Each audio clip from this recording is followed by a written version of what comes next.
আমি একটা ছবি বিক্রি করছি 30,000 টাকা। আগের বার বইমেলাতে ইনকাম করছিলাম 15 দিনে 37,000। এমনিতে যদি ক্লাস করার পরে আমরা 2-3 ঘন্টা বিকালে বসি, তো এইভাবে প্রায় 15-20,000 টাকা পড়ে।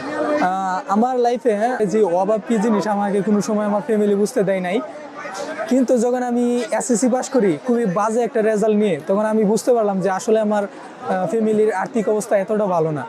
তখন ওই সময় আমার বুঝতে একটু লেট হয়ে গেল। ভার্সিটিতে ভালো ভার্সিটিতে আমি অ্যাপ্লাই করতে পারি নাই, কারণ আমার রেজাল্ট খুবই বাজে ছিল। তো আমার মনে হইতেছিল যে আমার ভবিষ্যৎ তো শেষ। তখন আমি ভাবলাম যে আমি গার্মেন্টসে ভর্তি হই। তো গার্মেন্টসে গেলাম, কিন্তু গার্মেন্টসের এত কম বেতন, প্রায় 8,000 টাকা এক মাসে, তারপর এত পরিশ্রম। ভাবলাম যে শুধু দোয়া করতাম আল্লাহর কাছে যে আল্লাহ তুমি আমার একটা সুযোগ দাও চারুকলাতে, যদি আমি একটা সুযোগ পাই তাহলে আমার হয়ে যাবে, আর কিছু লাগবে না। প্রায় রাত্রে 3টা পর্যন্ত সজাগ থেকে শুধু এই দোয়াটা করতাম, আর প্রচুর কান্নাকাটি করতাম আল্লাহর কাছে। তো আমি কল্পনা করতে পারি নাই যে এই গার্মেন্টসের পরে আমি আবার চারুকলাতে একটা সুযোগ পাবো। তো হঠাৎ করে যখন আমি চারুকলাতে সুযোগ পাই যে আমার এত পরিমাণে আনন্দ লাগা শুরু করলো যে আমি চারুকলাতে পড়তেছি।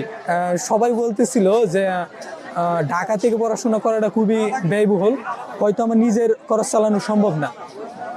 কিন্তু কেউ একজন আমাকে বলছিল ফেসবুকে কমেন্টের মাধ্যমে যে চারুকলাতে যদি তুমি ভর্তি হও 6 মাসের ভিতরে তুমি এত পরিমাণে ইনকাম করবা যে বাড়িতে টাকা পাঠাইতে পারবা। আমি যখন চারুকলাতে ভর্তি হই ভাবছিলাম হয়তো আমার পড়াশোনা আর আগাবে না, তবে যতটুকুই পারি, যতটুকু টাকা আছে এতটুকু দিয়ে যতটুকু পারি চলি। কিন্তু 15 দিনের মাথায় আল্লাহর রহমতে আমার একাডেমিতে জব হয়ে যায়। তো একাডেমিতে জব দিয়ে আমার পড়াশোনার খরচ ভালো চলে।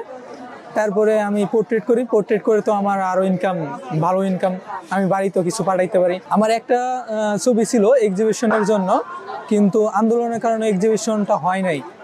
তো যার কারণে ওই ছবিটা আমি বিক্রি করে দিই। তো ওই ছবিটা আমার বিক্রি ছিল 30,000 টাকা।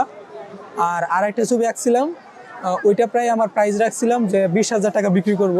তবে প্রথম দিকে যখন সংসদে বসে ছবি আঁকতাম, তখন প্রথম দিকে একটু সমস্যা হইতো, মানে একটা নার্ভাস ফিল করতাম যে এত মানুষ দেখতেছে আমি ছবি আঁকতেছি, যে আমি কি পারবো নাকি পারবো না, যদি না পারি মানুষের কাছে শরম, মানে একটা ভয় কাজ করতো। কিন্তু ধীরে ধীরে এটা অভ্যস্ততে পরিণত হয়েছে। যখন মানুষ আসে তখন আরো আনন্দ লাগে। আমি যে এখনো বর্তমানে স্টুডেন্ট, আমার ভবিষ্যৎ কি আমি নিজেও জানি না। আমি যদি মনে করি যে আমি বড় আর্টিস্ট, আমি সংসদে বইমেলাতে কি কারণে বসবো, সংসদে কি কারণে বসবো, তো ওই মন মানসিকতা রাখলে সম্ভব না। আর আমার বর্তমানে কাজকে আমি ভালোবাসি, আর আমি চেষ্টা করি যে মানুষের মাঝে কাজ করতে আর তাদের আনন্দটাকে উপভোগ করতে। ক্যারিয়ার হতে পারে, যেমন আমি একটা ছবি বিক্রি করছি 30,000 টাকা, তারপরে আরো একটা ছবি বিক্রি করছি এরকমই প্রাইস। তো এক্সিবিশনে অনেক দামি মানে ছবি বিক্রি করা যায়।